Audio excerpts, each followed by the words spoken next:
Hello, welcome to the Black Salt Mirror. The energies have been very chaotic and forceful lately here for me, and I've been getting these messages to transmute to you, and it's kind of like taking mental sticky notes, and I hope that I can remember them all, but if I can't, they'll come back later. Like errant visitors who went out on a beach adventure. There's something about the chaos being home and you're returning to it. And now is the time to be at home, they said. And there's a virgin experience. You are on the verge of an experience, a new experience. And you're awakening to this knowledge now that you hadn't seen before. And the chaos sets you free.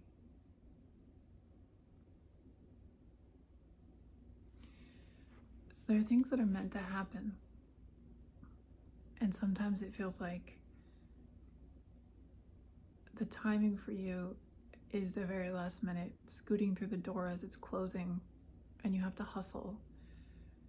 And you're worried your skirt's gonna get caught in the door behind you because it's so close. And you're worried you can't bring what you want with you because you can't get it through the door behind you. I'm seeing a dog in particular. Longer haired, white and tan. Not like the Burmese mountain dogs, but like a similar coloring. Smaller though.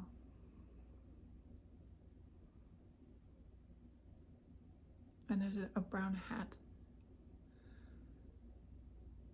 Like the one the lady in 101 Dalmatians wears, the woman. It's a very specific image at a train station. Oh, there was another one that came through last night. Something about names. There's something right now where people in your life that are coming up that have important, good messages for you. They're saying specifically good messages. And that you like them and that they resonate with you. They're saying these people have similar names. For me, it's Sarah.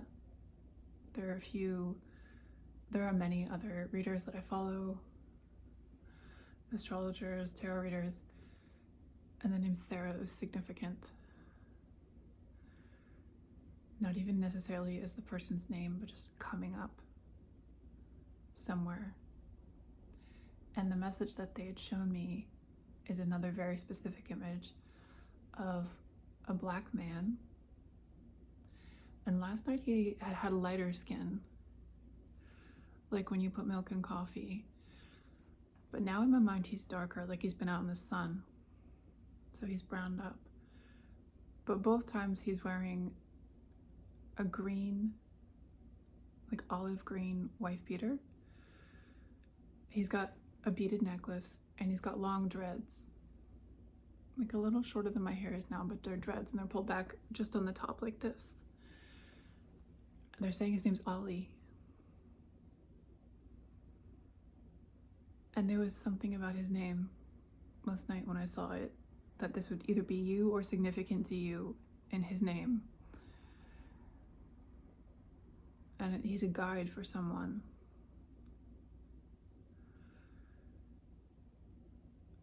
And there are strange things coming through the liminal space. You've been hearing to pay attention to your dreams, to remember your dreams, but you can't remember them. You can just remember that they were weird and that things happened. And you know that you're dreaming, but you can't remember them. And sometimes it's not until you hear somebody talk about your dreams or suggest that you remember them that you even recollect that you'd had this very strange, kind of trippy epic dream. And that there've been people that you knew in the dream. And maybe you can remember who it was, or maybe you can just remember that it was someone you knew. And they're saying it's not the dreams, it's the liminal space that you slide into. when you're going to sleep, but you're still conscious. The wakeful dreams, they said. And you can do meditations like Yoga Nidra, where you can slide into that space and remain conscious. But they're saying it takes a lot of practice. I've been doing that for years, and I still sometimes nod off and completely forget where I am. But the more you practice it, the better you are at staying in that space. And even when I do nod off, I come back pretty quickly. I do the guided ones. And I'll like lose pieces of time, but like I will remember large parts of it. So it's like threading the needle between waking and sleeping. And once you learn to work with that space, you can guide it. And you can pull in the types of things that would be provided to you in dreams, but you can remember them and consciously manipulate them like clay.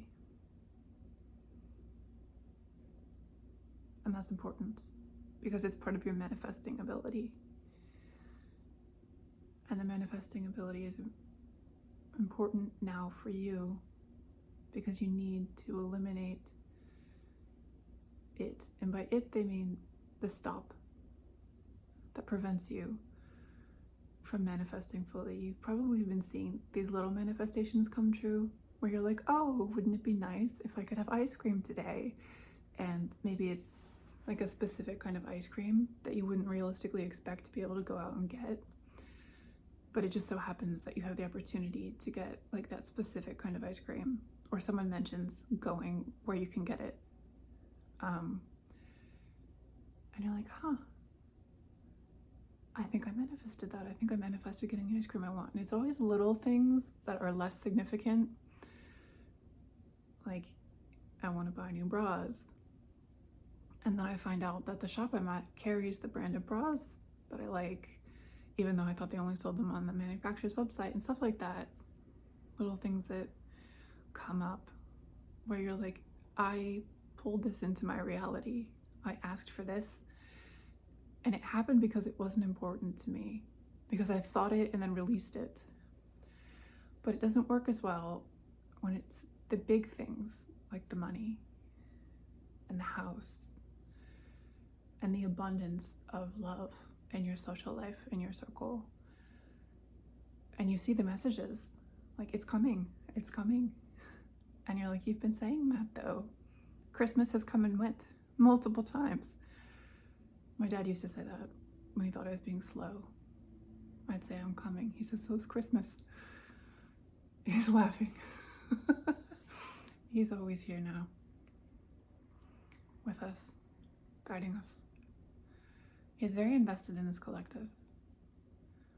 I never knew what his beliefs were when he was alive.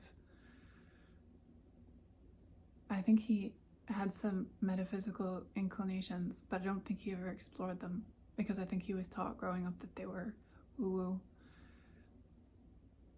And they make you look stupid. I still have that problem now when I tell people about like why I make decisions. Like I got a sign that was a bad idea. And I know that some people think that's ridiculous, but I trust them now because I've seen so many times the way it works. And so I choose to trust them now again. And that's the message they wanted that was coming through with my little story. I mean, it's not roundabout. You're here to hear these things. I'm still getting used to sharing. It's an uncomfortable thing.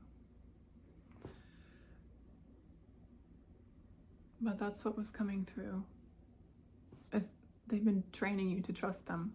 Training is coming through. We've been training you to trust us so that you would know now it's really coming, and to trust us in this as well. I've also been having these things lately where I just know there was a plan that I'd been told was going to happen on a day, and 2 days ahead of time I said, no, it's not going to happen 2 days from now, it's going to happen tomorrow. And I just knew. And it happened the next day. And stuff like that.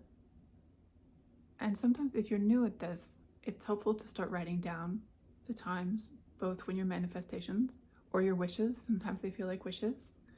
They are manifestations. If you wish and you receive, you have manifested it. And also the times when you have premonitions like that, again, they will always start with the insignificant things. The people that arrive a day early, the plans that change that you just happen to know about.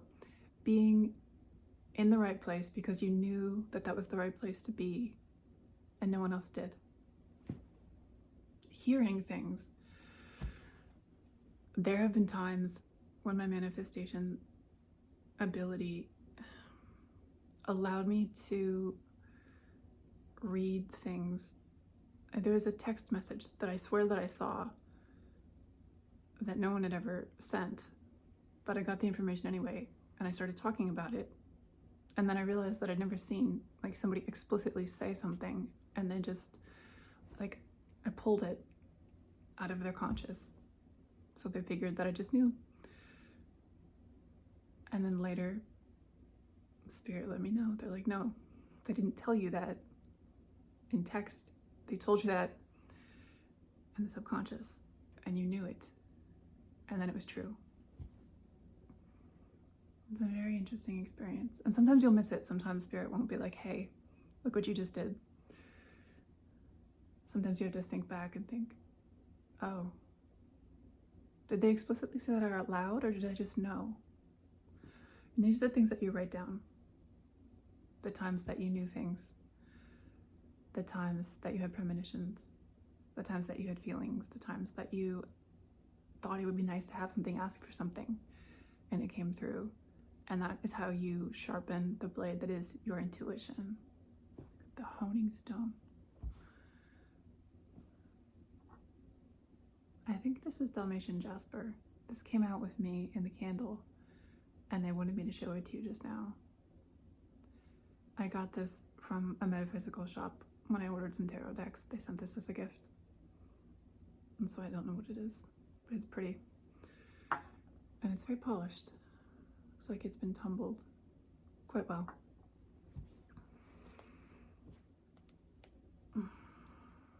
You might notice you're shedding a lot. Sometimes physically, I keep finding my hair everywhere in an unusually prolific way, I guess is the word. More than normal. But you're also shedding identities. You're also shedding realities. You're also shedding old paradigms, belief systems, sets. They're showing me that they come in sets, these belief systems. If you believe this, then you also believe this. And it gives you, it's like they're hooked together. And you've convinced yourself that this is rational because these all fit together. And you're starting to learn that as you unhook them, they don't make sense anymore. You needed all of them together at once for this belief system. And that's hard for a lot of people. It shakes them up because that means they have to completely dismantle the things that they thought to move into a new paradigm. And that's why you are part of this cause, is because you're comfortable doing that, or you've done that, or you've accepted the hurdle. They're saying strategy. You took it up like a weapon. A lot of people would say, no, that looks hard. And you just rolled with it. You say, okay, that's the sword, I'll take the sword. And you did it, and you decoupled all of them. And you examined them individually, and you said, do any of these belong here? In some cases, you threw them all out. And you believe none of that anymore. And you're okay with that. Because it was an old paradigm, it was an old shift. And to become who you are now, you had to get rid of it all. And they want you to remember that that's how you do it. That's very important, that this is how you do it. You have to pull it all apart and examine each of them individually and decide if some, all, or none of them hold any value and need to be kept. And they say you're the one that knows the work that this entails. It's like an apprenticeship where doing something very well requires lots and lots of man hours and practice time. And you're going to be shit at it for a long time, and you're going to fail at it, and Your sage is going to come over and say, no, look at this one again. But it's okay, because that's part of your apprenticeship, is to know how to be better at failing, how to make better mistakes, how to level up each time. And this is a skill people have been losing up until now. That's coming back, is the ability to be in an apprenticeship, the ability to be a student, and to accept not being good at something for a very long time, and the knowledge that that is the only way to build mastery, is to be always learning. If you're not familiar with the Dunning-Kruger effect, or if you don't know its inner workings, I watched a video on it. I talked a bit more about the studies that they've done on it, not just like the general usage. It's something to look into, and how people feel that their own proficiency is at various stages in the learning process, in the mastery process, and how the most mastered don't feel and would never claim to be masters. They're simply eternal students who love what they do and who love the work and the scholastic nature of it, they're saying. There's also something about vacations. When I set up tonight to bring my things out, usually I bring a lot more things. I only grabbed one tarot deck, which was sufficient. I grabbed a candle and the tripod, and that was it. And normally I seem to always have more things. And it's the same with packing for traveling. The more that you do it, or the more comfortable you are, the easier it is and the lighter you can travel. If I'm frazzled, if I'm chaotic, if I'm not sure what I'm getting into, it's going to be a bigger suitcase with a lot more options, and it's going to be chaotic. If I'm in a very flow headspace and I know where I'm going and what I'm doing, it can be a much smaller suitcase with much less items. And the more you pack, the more you know what you need and where to find anything that might come up that you would need, so you don't have to pack things like a poncho, because you know you probably won't need it, but if you did, you could do. And there's something about that. There's something about traveling, like actual packing and going places on vacations. A lot of you need to take a vacation, but there's also the practice of integrating. It's not that we've come to this new threshold of a timeline, and yes, you are perfectly ready for where we are right now, but they're saying you need the practice of how to navigate. And that's why some things feel very bumpy right now, is because they're trying to help you learn your bearings. Because if they just throw you out there at the starting line, I'm seeing runners and they pull a gun, so everybody starts running. They said you need practice laps. And there's a time coming when you're going to be utilizing your skills and your spells, they're saying. Spells is a big one. But you need this lead up, this warm up, to get everything in order, get your ducks in a row, know what you need, know what you don't need, and know how to move in the many senses of the word move, how you move forward through things about town in this new, it's not water, but it feels like water. The energy feels like you're walking through water and you have to acclimate to it.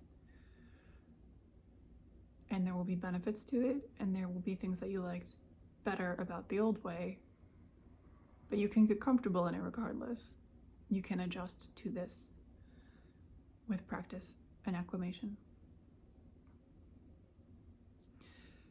And there are things about retrogrades, again, going back to the beginning, going back to the basics, going back to what you always knew from the time you were a child about who you were and why you were here, and the deities you worked with, and the magic you knew and brought into this world from other lifetimes that stayed with you, and uncovering all of the spells and rituals and practices that you'd had that had worked, that will now work again for you, because they came with you. Everything that you brought with you into this life with your soul is here with you to help you. And you should utilize it. And you should use the universal energies at your will. Now I'm seeing like ropes in a ship that are like the hanging kind they always like to put in movies that probably don't exist on real ships because people will get caught on them. And why are there hanging ropes everywhere? But pull them down and use them. If it's there, if it's in front of you, it's there for you to use. It's not just landscape, it's not decorative, it's not a set design. Everything is there for you to use. Don't be afraid to touch and interact with your energetic environment around you. And for some of you, you'll have been burned by this. Like you grab the rope and it becomes a snake and it bites you. And they're saying that was the false paradigm. You knew to grab the rope because you knew that it would function for you properly in this paradigm. And it will again. Don't be afraid of the way that the sideways happened. Because that was only to scare you from doing what you knew would work for you, what you knew would function. Go back to what you knew and who you are now and integrate them and work them together like cogs in a machine, because that is why you were put through this test and this training, is to become a utilization of both worlds together, from the old and the new and back to the old again.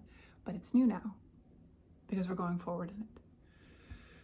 And that's what they wished for me to tell you. And I think that's on my post-its. They're pink today. Like a dark but bright pink. So I love you all. I didn't even pull a tarot card. Apparently there was a lot the universe had to say to you today. I'll see you very soon.